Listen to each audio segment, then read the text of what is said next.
Alright, I got to take these out and get them installed in the Javelin boat.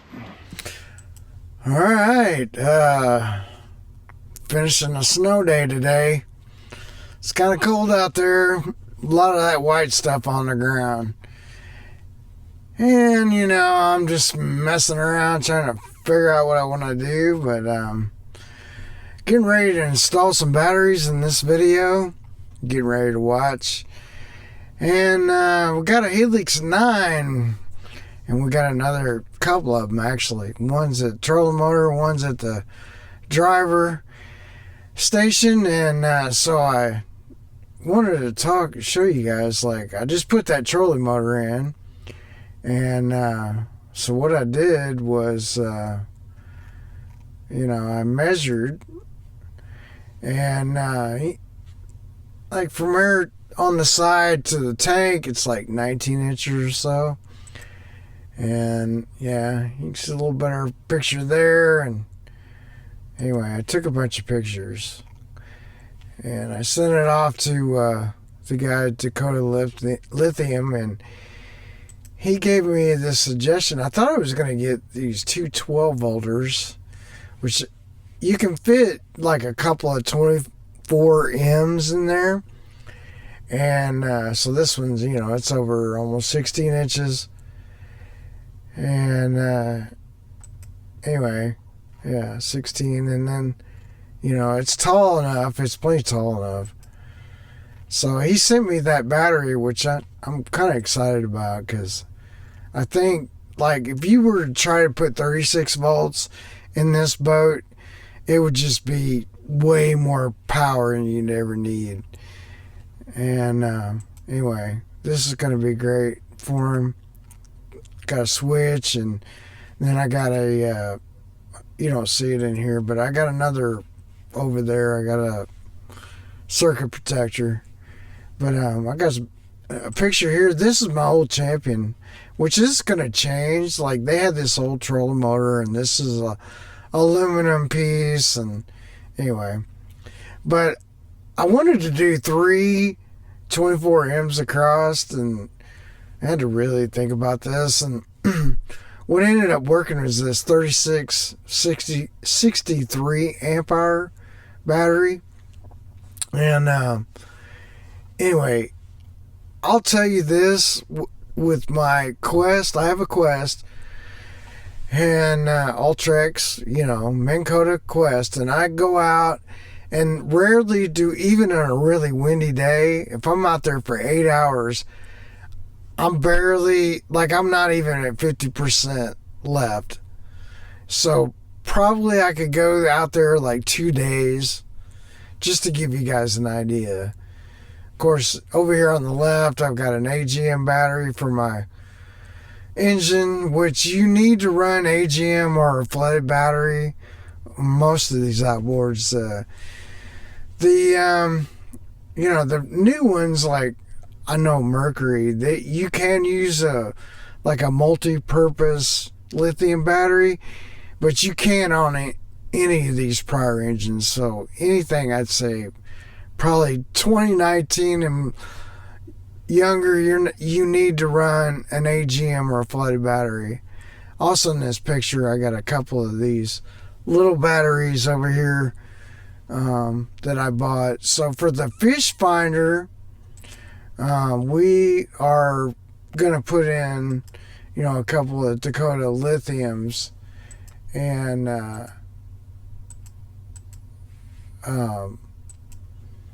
so for the Helix, I'm gonna put in a Dakota Lithium, and for each one of those Helix, I'm sorry, but what they are is, like, if you go over to Dakota Lithium, and it's a 54 amp hour battery. So I should have had this up, or you can even go to Fish Finder. Let's do that. Let's go back to their little applications page and hit Fish Finders batteries, and you get this page, and there's a bunch of different ones, but I bought this one. These two, I think, are the same. I think it's the same battery, but it's 12 volt 54 amp hours. So how much time does that give you? Like, if you're kind of curious, I see a lot of people asking that question. So in the Helix operations manual, we go all the way down to the specs page, like it gives you dimensions and all that. Then we have, we have a mega side imaging transducer.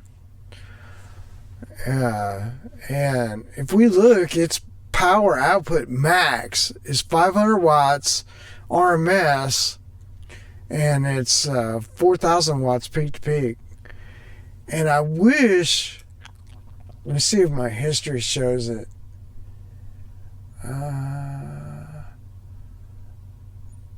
Let's see if I can find it. Yeah, I don't know that I have it. I looked for this and I had it. I'm sorry, but anyway, I will tell you this. I had a chart then. Humminbird does have a chart. Shows you what wire gauge to use per how many feet you're running it. And so what I have is like for the fish finders, I put in 10 gauge wire. But really, looking at their chart, 1 to 6 feet was like 18 gauge, and then I don't know, 6 to 12 feet was, or 18 feet was something like 14 gauge, and then to 24 feet it's like 12 gauge, but I put in 10.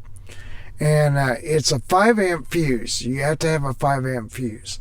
So it also, like, okay, so that's some known values, right? So I got this converter, and so we'll convert watt hours to amp hours. So we got, say we have 4,000 watts. We're using it absolute max. And then we got 12 volts. Well, you're really not going to know what the voltage is, because that battery may be at 12.6, it might be, 14 volts, I don't know. But we're going to just say 12.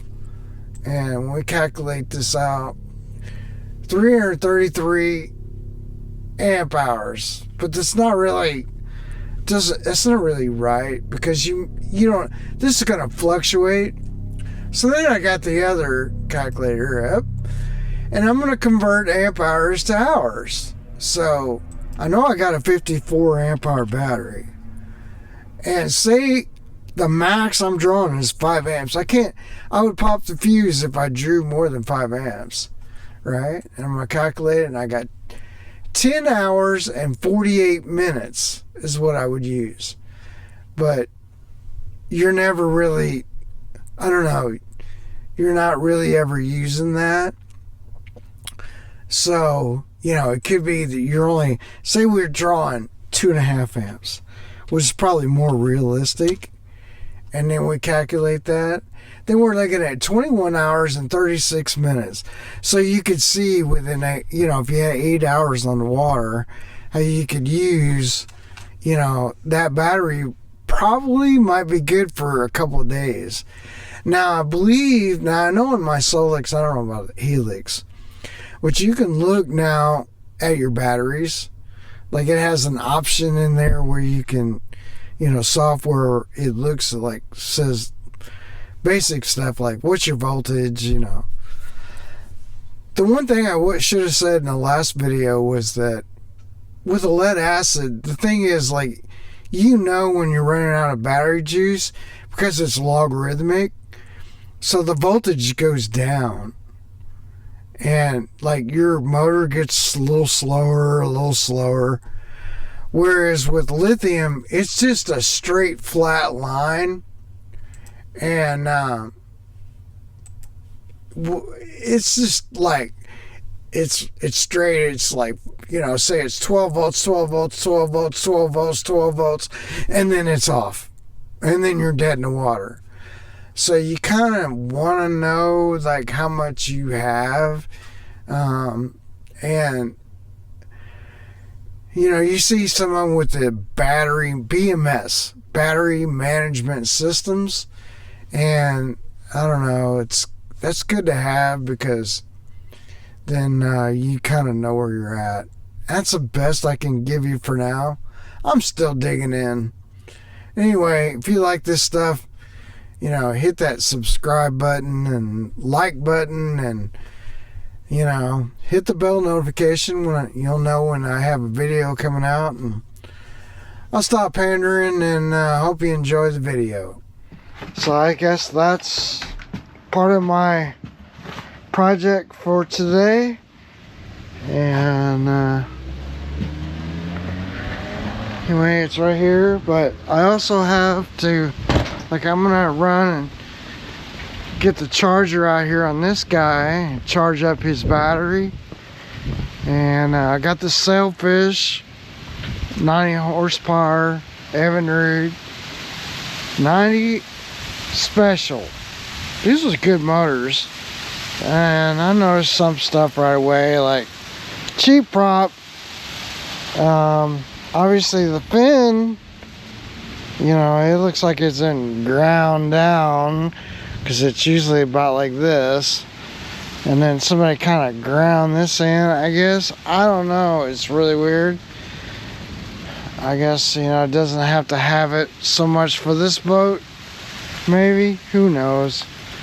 But you know, it's got old gas, so new filter, probably new fuel line, I would say. New spark plugs, most likely. Check compression, see that it's good. But it's got this Marine battery over here, so we ain't gonna have to hop up in there and you know, put the charger on it and get it charged up, put our keys inside, and then when it's not so cold, yeah, maybe I'll run it, I don't know. Anyway, that's what I got to do on that one. I got so many projects. And here, over here, I got the fence, I got the second row, and I guess it looks okay. I think once you get the wood slats and the nice beauty piece on top and all that, then it's gonna look a lot more straighter. But it is like, I mean, it's level as can be. I gotta come out to here, I gotta go get me, I don't know, some point today or tomorrow or whenever, and get another post. But I'm gonna do a 6x6 post right here, and then once I get it lined up, then I can start putting slats on. I got some slats back there and there and there, and you know, I was gonna try to use what I got, because you know, it's kind of expensive. And so anyway, that's what I got going on. So this is the thing about this guy over here, the batteries. I guess what I'll show you is that, you know, like here's our battery compartment for our trolling motor. Now I could mount it on the wall, the charger, but I'm thinking about, you know, because I don't know how this battery is going to lay, and I may have to still try to use some sort of a tray. And this tray needs to be taken out and drilled some holes so that that water drains, because right now it's not going to drain out of its case, you know, its little case or whatever. You can do just some holes in the corners, you know, or you can do it in the pan itself. I like the little corners, like two here, two here, two here, two here, you know, little bitty ones. They don't have to be really big, I guess, or big enough so that debris, if debris gets in there, it'll still drain, because we want it to drain. Or we might turn this one, like I might cut the edges out of this, or I got a tray that the edges are already cut out of it. And what that'll do for you is, like a battery like I have inside here in the garage will fit in that tray. Now over here, I'm thinking this is where I want to put the charger. So I'm going to take this battery out, maybe go ahead and pull my tray, and you know, I don't know, we'll see how much room we have, you know, but really want to put the other charger, the charger right here. And then I'm not sure about this, if we want to put the two little 12-volt batteries here, which most likely, because then that gives us access to where all our wiring is going up that way. And that's most likely what I'll do. I could put them over there. I just have to run extra wiring all the way over there. And what I'm talking about is I could run it up, you know, and put them over, but I don't want to do that because that's just extra wiring. Put them right here in place where the old oil tank was, and then it's just going to go from here. It's fused, and yeah, it'll be fine. So, and then like those two little batteries that I'll put here, also they're what they are, like you could add a switch to them, but really you just want to disconnect them. I mean, you're going to disconnect them and take them inside anyway, or if you got a heated garage, you just leave them connected. In that case, you want to put a switch on because you want to make sure they're not draining any electricity whatsoever, you know, or any of those little electrons. We don't want them jumping to the other side and talking milliamps or whatever it is. So I'll quit talking and get to work and give you an update as I go. Alright, I gotta modify this guy. So I got out the old death wheel. I'm gonna take the edge off each one of them and put it back where it's gonna go, where it was. And then that new battery will sit right down inside there, which is down in here now. Yeah. And then I got a little piece of this I'll set on the bottom. So that should fit in that tray just fine. And one thing I don't have is a battery tie down. So may have to buy a new one just to get the battery tie down.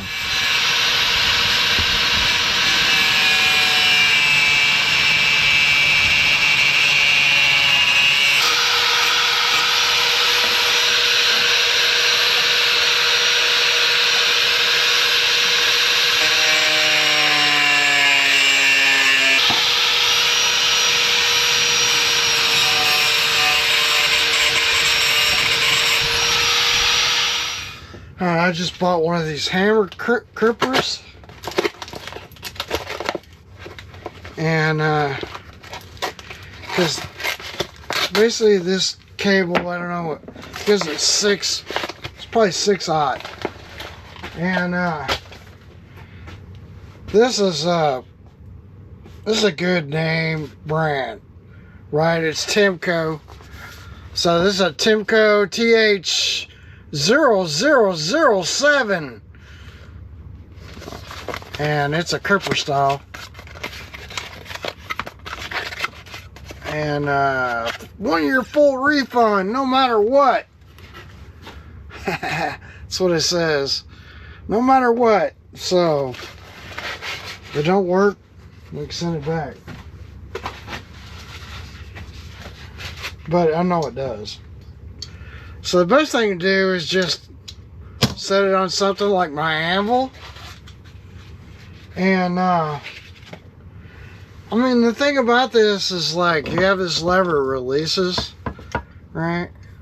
It's supposed to release a spring. Let's see if I can get it to move. Being brand new, yeah, it's just brand new, right? We're gonna put this is one I just did, and it's not very good. So let's see if I can do it. See if we can get it to be a little better than what it was. Now what I do, or what I would do, is when you hammer this, get you a big hammer. You can't do it with a little nail hammer. I watch these guys online, and I'm like, man, what is they doing? You know, like, yeah, no wonder it didn't crimp right. So get you, like, this is a 3-pound. And bam, that's all it took. Do it one more time. And bam, we got a good crimp, I guarantee it. So take our spring and release it because it's brand new. And now that thing ain't moving, not at all. And we need to put another in. So this will be back underneath this thing. You won't see it. And then this end, Mary, is like moving a little bit. So let's do that again with this guy on this little end and see. I can go get me one of the hydraulic crimpers. I probably am. Just because. So this is a smaller one. I wish I could get this to. Should have taken it off of the thing. I'll just lean it over this way, I guess. Just watch your hands, because when you hammer that dude, I do it once, then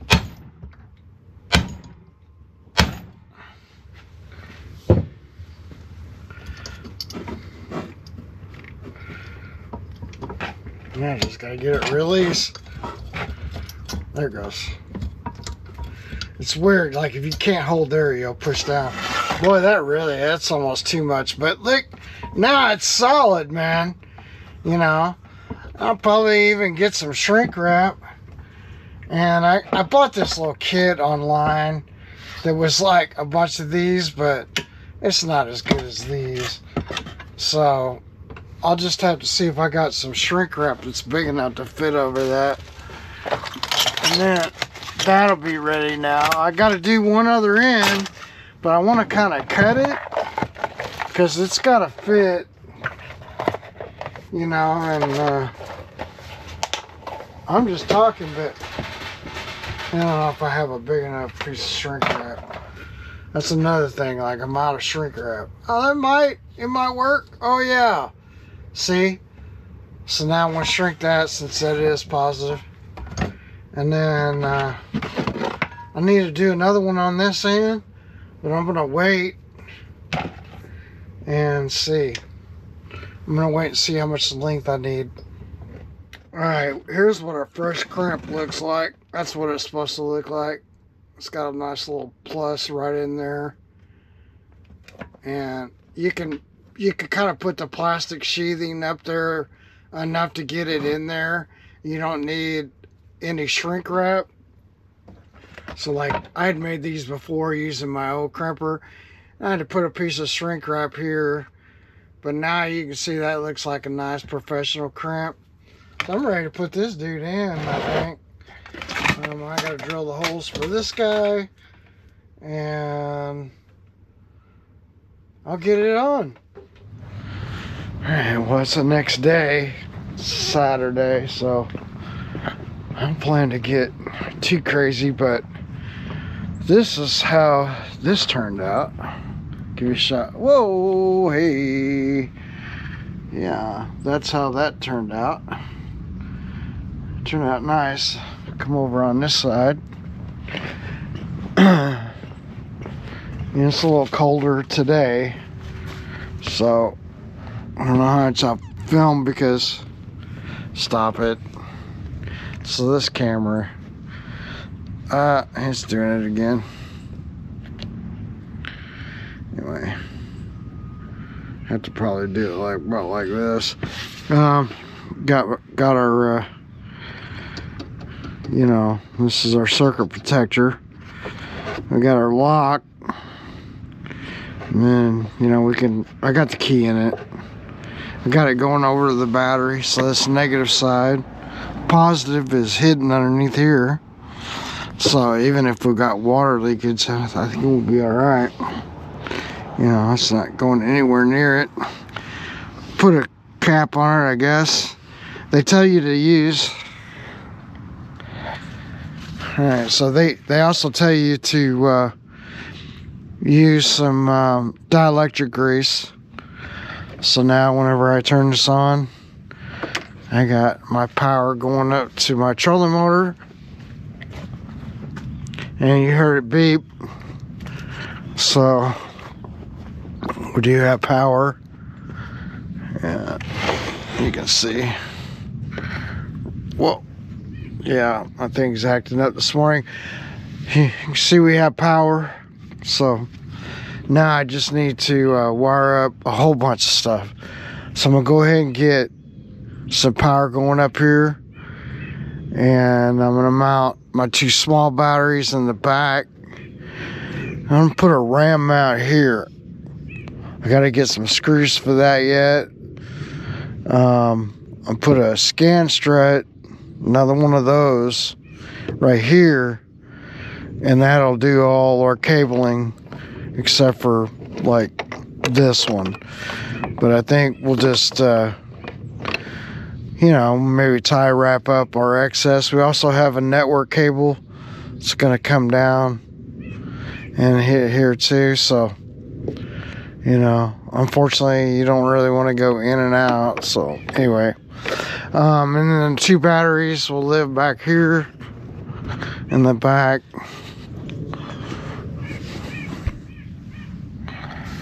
You know, right here.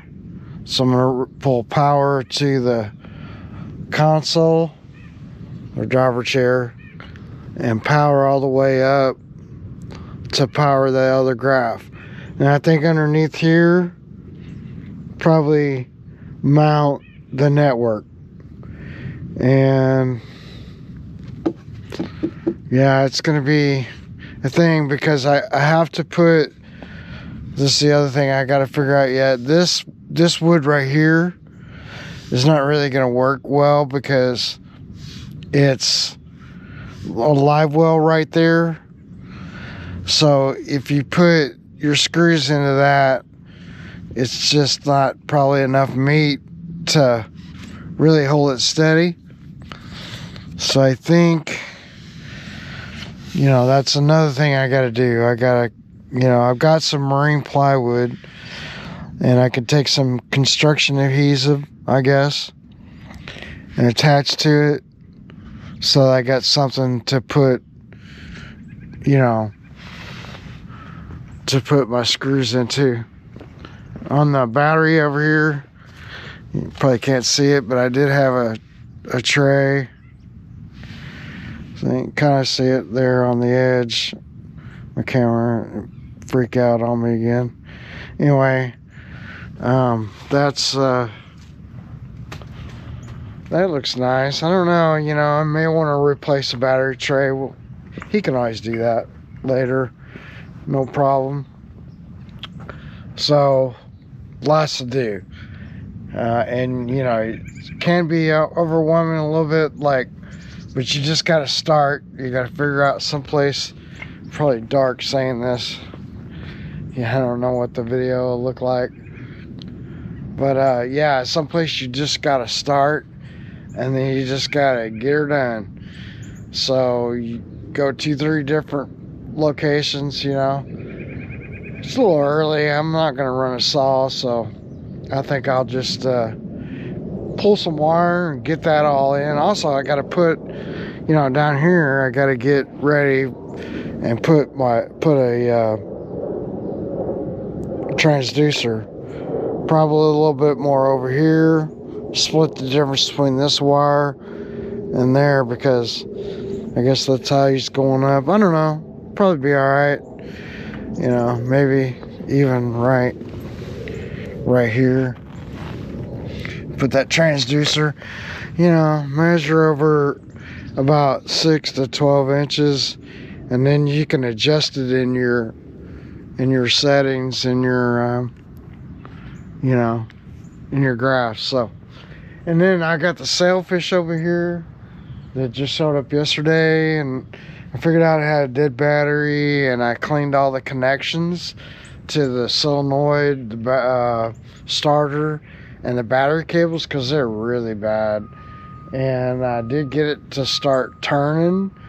So later today, hopefully I can fill up the tub, do a compression test, and I'll have to get some fuel because I don't have any for my tank. I want to run it on my tank. You know, he's got some really old fuel. We got a registration that's from 2020. So, you know, it hadn't been around in a while. And of course, you know, they told him oh, it was in the water last May. What? Okay, it was in the water last May. What does that mean? Does that mean you ran the motor, or you just put it in the water and then you pulled it out? You know, it's like that people tell you some crazy stuff, man, and you're like, oh, that ain't really all the information you need. You're like, does it run? Oh yeah, it runs. You know, they'll lie. Take a ride. But he only paid like $500, so maybe he'll rip that motor off of there and he put a new one on it. I got the 2 lines pulled for power for the 2 batteries that'll go back here. And then I got some little pieces of, I built a deck a few years ago, and I had a bunch. I redid it, or I redid the one up here. I can't remember. I think it was from up here. Who knows? Anyway, I got it laying in the floor so now I can lay down. So that trolling motor's got a transducer in it. You know, it's an MSI transducer, so you got side imaging. You know, you don't have like a forward facing, you know. I guess you could do, you could do, I can't remember what Humminbird will do, but I know on the Solix you can do at least like Mega Live 1 and 360. You gotta add the transducer and all that stuff. So what I'm kind of doing right now is this is our transducer for the driver graph. So we have this, and you know, just want to protect it. So what you can do is kind of leave it in this. I'm gonna let it kind of sit off to the end. I get some tape it up, because it's gonna be a minute before I install, you know, but I can run the line. So there's a bunch of ways you can do all this, but I do this, and then that way, you know, it's not gonna, it's weatherproof anyway, but I don't want to get mucked up. So electrical tape is cheap. Now we're gonna stretch this guy out on the ground, because the cable is, you know, it's all the way it is. So run this out and then start laying out my network cables next. Once I get everything all like kind of where it's going to be, then I can think about hooking it all up power wise and everything, and start testing things out. You get the idea. So we got to do with this transducer.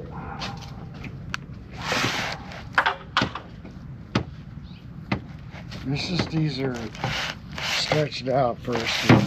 You can even drop it. I can drop this on the ground. It helps.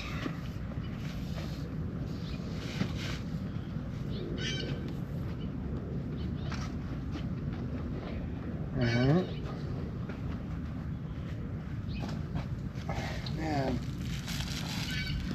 I guess what you can do is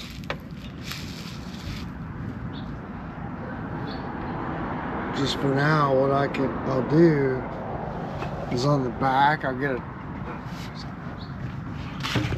So for now, what I'll do is I'll get just a tie wrap. We'll get some tie wraps out anyway, and I'll let it kind of dangle down, you know, or I might let it lay on the ground. I haven't figured it out. It won't hurt it if it's like this, because I just taped it. So I'll just put a little tie wrap there. It's about the location where it's gonna go. So we're gonna feed it back through here. I gotta cut this all, and then I gotta go to here with it. And then usually what I do is once I got it pulled to like here, just pull all that excess out. Then I'll hook it up to my wire snake or whatever, you know, my snake I got laying down over here. And yeah, and then we'll get it up to there. And he's got, for the moment, he does have, like, I'm debating, you know, like, he does have this little connector here. You know, he did have like this, so what I don't know is like how big his shield is, but it would be cool if it could go here. So I'm waiting to hear back from him on that. They're gonna bring me this here, but what I can do is I can just run it up to there, you know, or I can have it out here temporarily, because I could always put another scan strut right here, and we'll have a scan strut like up here, and this is where all our cabling will go. I'll have to look and see, you know, okay, well, what we got to do for the cabling that comes from the trolling motor. Anyway, we've got lots to do. All right, here's a tip for you. When you pull this all the way through and you're good with it, I know the first thing that's like, you're tempted to like curl it up, you know, tie wrap it off, curl up the excess and put it somewhere. Don't do that. So this is a transducer, so if you curl it, there's a, like, it's a coil. I mean, it's a choke is what they call it. And so if you're gonna get interference, that's where you can get it. So don't do that. They may not tell you that, but I know this. So we have to deal with it all the time in the audio world. Sometimes you can't get rid of it because it's in the actual electrical system. But now we've created a path for, think about it, if it's like you have a straight line, but then if it's out of phase with itself, then we have this, and then they alternate. So then you have, you know, this DC current that exists, but it turns it into like an AC, and that's gonna come in, you know, like interference or noise. You would have to like get yourself like an oscilloscope to see it, because you wouldn't see it. You normally wouldn't see it, and so that's why guys are always like freaking out. It's like, man, I can't get rid of this noise, you know. Well, I mean, there's always a reason for everything. Now I can pull my snake back through, and I got 2 power lines, and then I got, just want to be careful right here. You know, I can pull this excess back, it's not a big deal, but we'll tuck the wire, you know, away from all our power sources and kind of give it, yeah, you're gonna have a lot of excess right here, you know, and the first thing you're going to do is like kind of curl it up, you know. And I know it's tempting to do, but if you can try to not do that, you know, it's okay if it was like this per se, but say you went like this, because this was like, it's got its natural kind of thing, you know, do that, and then all of a sudden you've created that, you know. Now they say it's shielded, and they tell you all kinds of stuff, but I'm gonna just kind of fold it out of the way, and if it's not sitting, you know, like if it's like this, you're probably not getting interference. Yeah. Anyway, and in this case, it kind of goes along with our power. There's not really a whole lot you can do about it. I'm going to take this little, I don't know if I want to take this off or not. I think I have it here for right now. And then I got to figure out where in the world I'm going to put the network. I think the network's got to go up there. That means I got to drill through the fiberglass and put, you know, a couple of stainless steel things on it, and which is kind of where it probably should go. All right, when you guys get one of these trolling motors, the new ones, here's your network connection.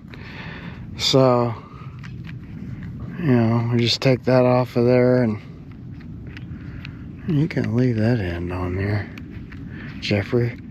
Sorry. Yeah, because it'll lock, see? And then they have these little clips. So we're going to take these clips and we're going to put that, you know, through there. And they got several of them. The best thing to do is take them off first, and then over here they got two little screws, and we'll route that cable up through there, and then it'll get tie wrapped back to here, or taped, probably tie wrapped, and then I'll figure out where I'm going to route this thing to, because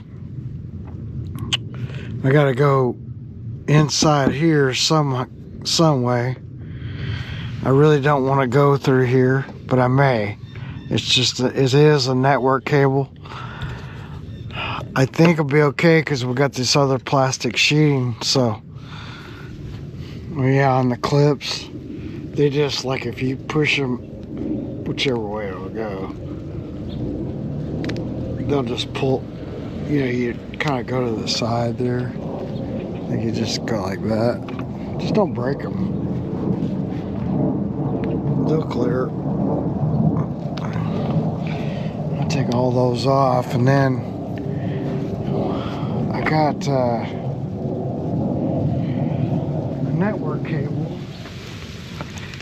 Here's this guy. This I can stretch out about the same way, as much as I can, because I know I'm going to need, I don't know, 15 feet or so. Maybe not that much, but I'll put the rest of it up there. Man, it's just got little notches, man. It can only go one way. You just gotta have a good set of eyeballs.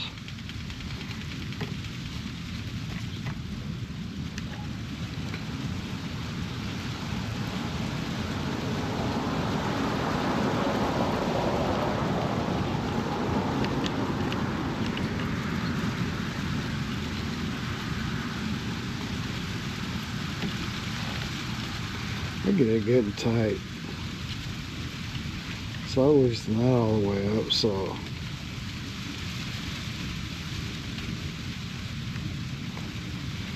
it'll go all the way on there. And it'll get tight, and then this end, yeah, there we go. And then, you know, you can try to route your wire if you can. You know, see how it's gonna want to go the way it wants to go. So you just gotta deal with it, you know. You just gotta try to get it to, so maybe you just do one at a time. I don't know. It's so you got two little smaller ones, so this one's gonna be the smaller one. I guess we're gonna come up here somewhere, because we want, I guess, basically to have this have some, you know, rigidity, so it protects that. But we also got to get this clip closed.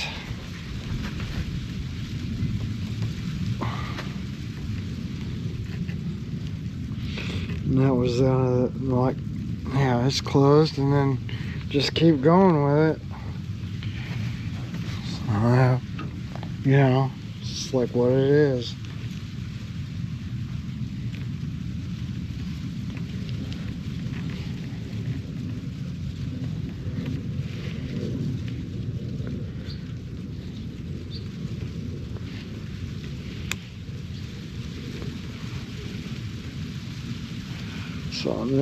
So on this side, you gotta get, you know, I gotta get this network cable fed up. So it's not easy. Just gotta get it in the right location so that,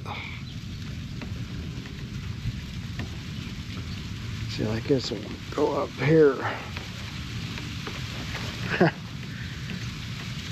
There it goes.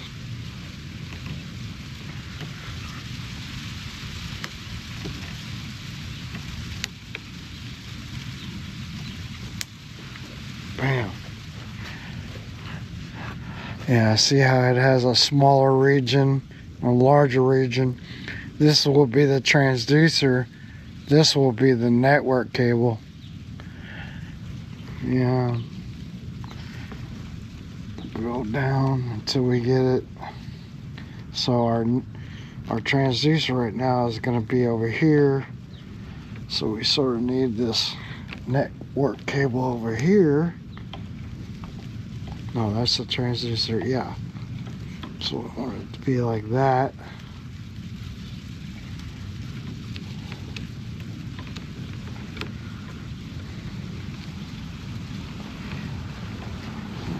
Not too hard to figure out, I guess.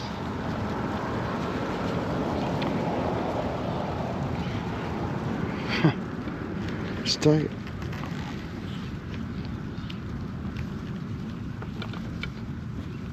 There it goes.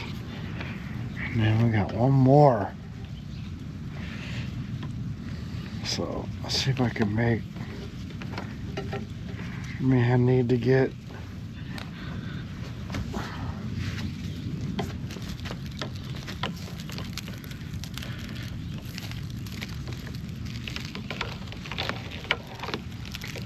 Yeah, I'll do something like that, I think. Whoa!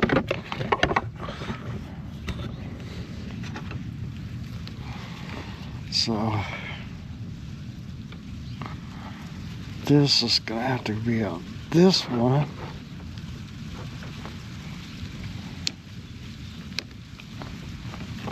So there's our big one. And then our network cable underneath.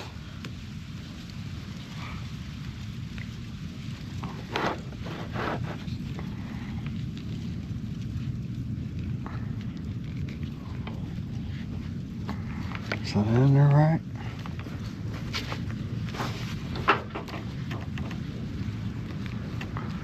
I think so.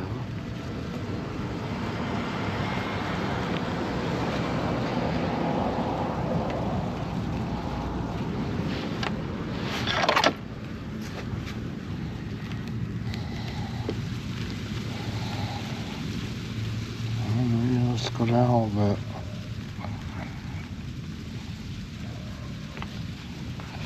I mean, it's on there, it's in there. Wait, come on, close. I guess it's cold. There it goes. Alright, so then we gotta rotate this kind of around.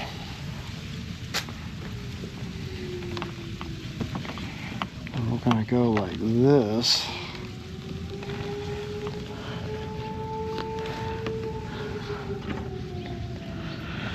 So we have these little keepers here.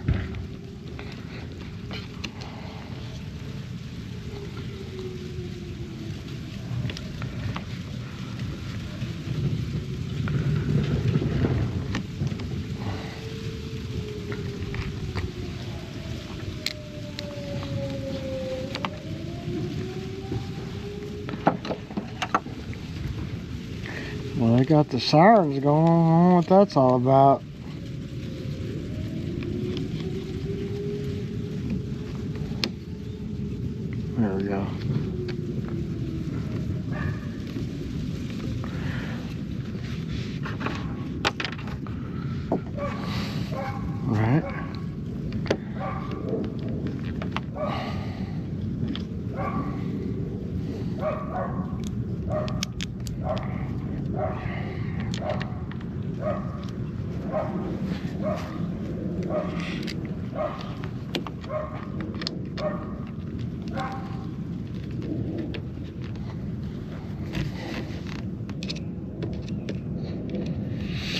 Yeah, watching a guy do this.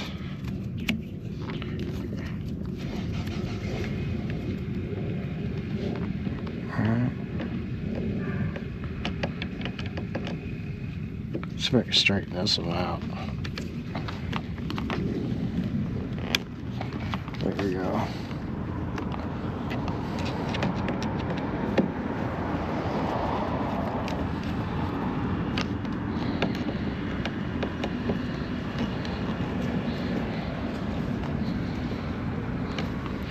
Here we go. So that gets us to here. Now, take this, and we're going to get some tie wraps and start tie wrapping it up.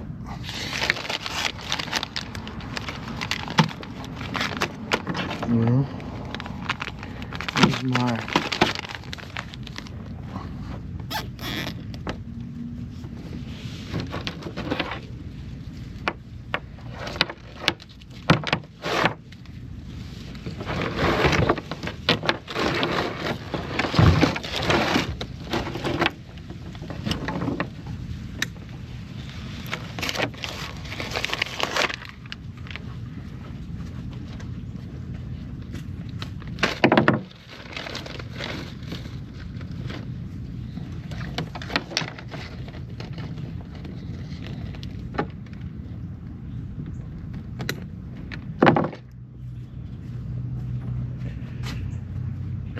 anyway, you get the idea. Alright, so now I think we're going to do this,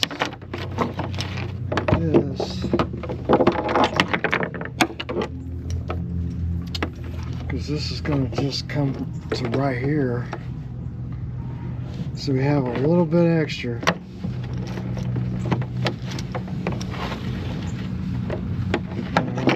To do something that looks like that.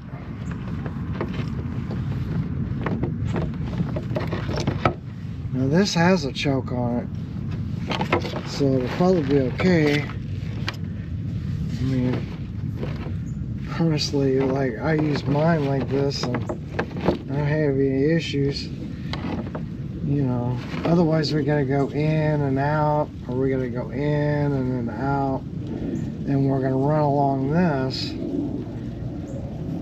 and we don't have a lot of room, so I'm thinking we just don't mess with that. And then I think over here, the next thing I want to do is maybe, what do I want to do? Well, I need to run, I do need to figure out something here. Like, I think what could happen is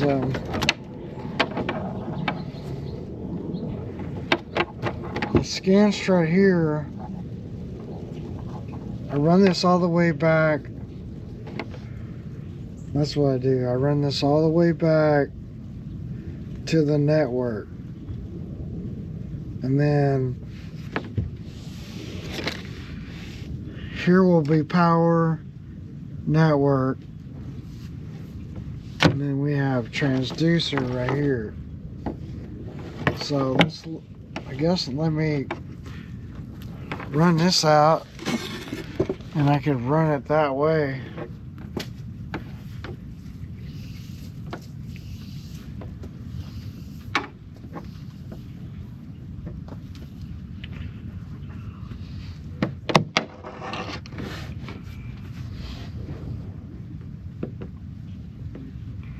Because in this case, I could probably get away with putting it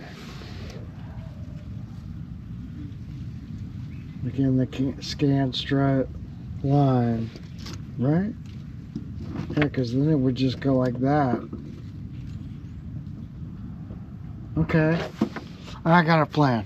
I'm gonna put this in the scan strut Hopefully we won't get any interference. I just told you guys not to do that, and I'm gonna do it. And I'm gonna eyeball it.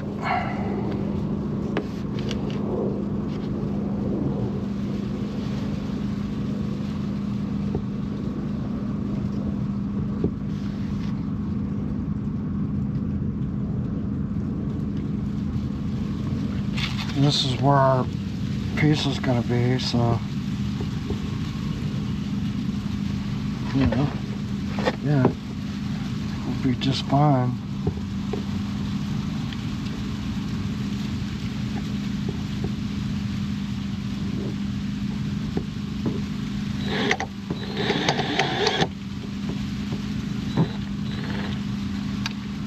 Seems like that.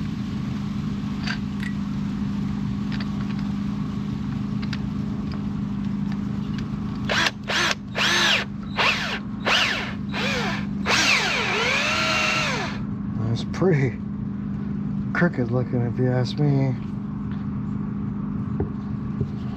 We'll see.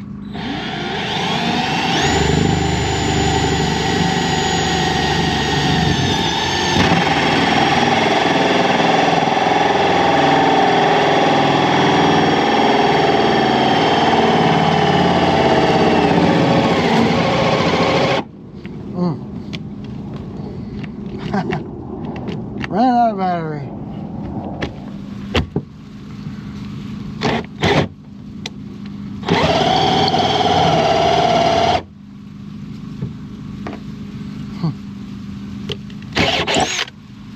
Yeah. All right.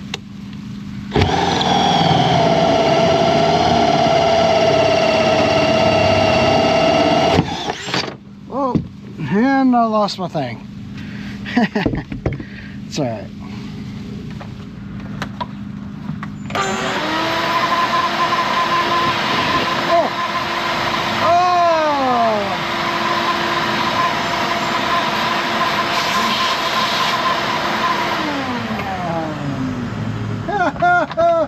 You dummy.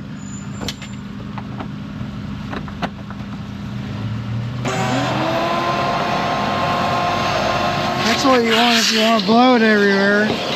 Then I got freaking this stuff all over the place. And they don't suck up any screws, so well, what a dummy I was.